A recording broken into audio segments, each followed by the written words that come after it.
Arestado ang isang lalaking nagpapanggap umanong middleman para sa mga proyekto ng Subic Bay Metropolitan Authority at nangihingi ng lagay sa kontraktor.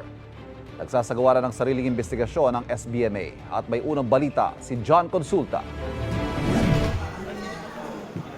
Bakasang gulat sa mukha ng target ng NBI nang posasan sa loob ng isang establishmento sa Parañaque. Na-recover sa kanya ang 150,000 pesos na ibinayad ng complainant na umano'y hininging goodwill money. Ayon sa NBI, ang alok daw ng grupo, kaya raw nilang panalunin ang kontraktor kapalit ng lagay na 5% sa halaga ng proyekto sa SBMA. Yung subject natin, humingi muna ng 150,000. So, inayos natin yung 150,000 and then sinamahan na natin yung complainant. Kinasana natin yung entrapment. Paniwala ng NBI, may mga kasama na tagaloob ang suspect.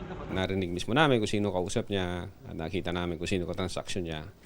So, as of the moment, ongoing investigation namin, may hawak naman kami mga electronic evidence against a certain official ng SBMA. Sa isang text message, sinabi ng tagapagsalita ng SBMA na nagsasagawa na sila ng sariling internal investigation at tiniyak nilang makikipagtulungan sila sa mga otoridad na nagsasagawa ng investigasyon. Sinusubukan pa namin kunan ng pahayag ang suspect na nakakulong na sa detention facility ng NBI sa Bilibi. Ito ang unang balita. John Consulta para sa GMA Integrated News.